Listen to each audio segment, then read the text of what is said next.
হঠাৎ করে এমন গরম পড়ে গেল যে ভাবলাম আজকে মাছ মাংস কিছু আর রান্না করব না, আজ একটু নিরামিষ পাতলা ঝোল করব।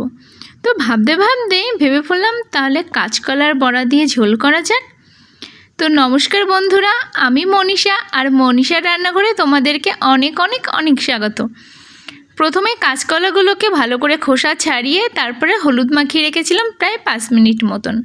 আর এখানে আলুগুলো লম্বা লম্বা করে কেটে নিয়েছি, আর মুসুর ডালটা প্রায় আধা ঘন্টা ভিজিয়ে রেখেছিলাম। দেখেছো কেমন ফুলে উঠেছে। তারপরে কাঁচকলাগুলো পরিষ্কার জল দিয়ে ধুয়ে নিলাম ভালো করে, তারপরে 2 মিনিট মতন জলে ভিজিয়ে রেখে দিলাম।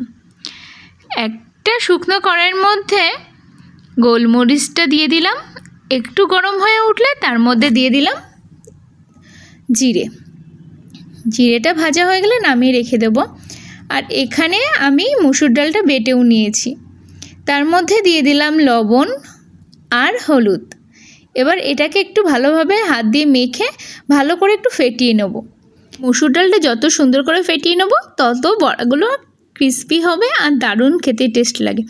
অন্য দিন না হলে তোমাদের সাথে এই বড়ার রেসিপিটা শেয়ার করব, কত দারুণ না লাগে খেতে।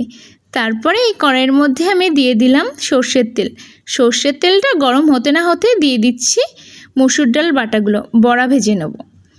তো আজকের রান্নাটা কিন্তু আমি সর্ষের তেলেই করছি, তোমরা চাইলে সাদা তেলেও করতে পারো, কিন্তু সর্ষের তেলে নিরামিষ রান্না করলে আরও একটু বেশি যেন টেস্ট লাগে। তারপরে এক এক করে বড়াগুলো ভেজে নিচ্ছি। বড়াগুলো কিন্তু একটু লাল লাল করেই ভাজবো, একটু বেশি লাল লাল করব, কারণ এগুলো ঝোলের মধ্যে দেবো তো, না হলে ভেঙে যাওয়ার চান্স থাকে।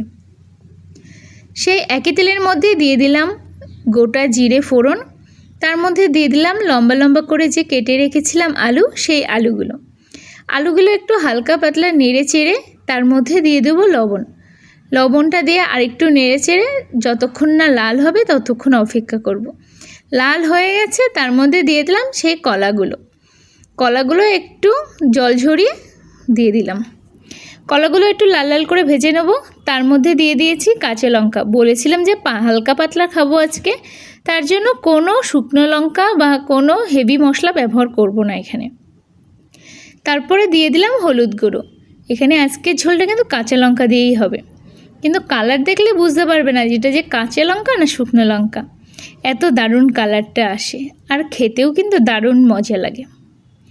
এখানে একটু ভাজা ভাজা করে নিলাম। তারপরে দেখছো কেমন ভাজা হয়ে আসছে। তার মধ্যে দিয়ে দিলাম জলটা কিন্তু ঠান্ডা জলই দিয়েছি, তোমরা চাইলে গরম জলও দিতে পারো। আর একটু জল লাগবে, আমি নেড়ে দেখলাম যে কতটা জল লাগবে। আর এখানে দেখেছো আমার ঝোল কিন্তু ফুটে উঠেছে। ঝোলটা ফুটে উঠুক, আর তার মধ্যে এর মধ্যে কটা আমি আলু আর কয়েকটা কলা তুলে নিয়ে ম্যাশ করে নিই। আর এই যে আমার এটা দিয়ে আমি ম্যাশ করে নিচ্ছি যাতে ঝোলটা ঘন হয়। কয়েকটা আলু কলা ভেঙে দিলে কি হয় বলো তো, ঝোলটা অনেকটা ঘন হয়ে আসে, তো খেতেও দারুণ টেস্টে লাগে। একেবারে পাতলা ঝোল না হয়, একটু হালকা যদি ঘন হয় ঝোলটা, সেটা আরও বেশিই খেতে ভালো লাগে।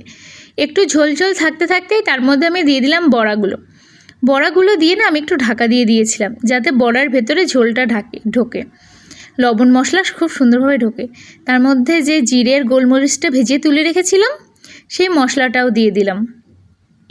এবার যা সুন্দর গন্ধটা বেরোচ্ছিল, দারুণ গন্ধ বেরোচ্ছিল। আর আমার রান্নাও কিন্তু প্রায় হয়ে এসেছে, এক্ষুনি নামিয়ে নেব। তো দেখছো ঝোলটা কিন্তু একটু পাতলা রাখবো, না হলে না যখন ঠান্ডা হয়ে যাবে বড়াতে সব ঝোল টেনে নেবে। আর ভিডিওটা কেমন লাগলো তোমরা অবশ্যই কমেন্টে জানিও। আর যারা এখনও সাবস্ক্রাইব করোনি প্লিজ সাবস্ক্রাইব করে দিও। আর যদি ভিডিওটা ভালো লেগে থাকে প্লিজ লাইক কমেন্ট শেয়ার। তো টাটা সবাইকে।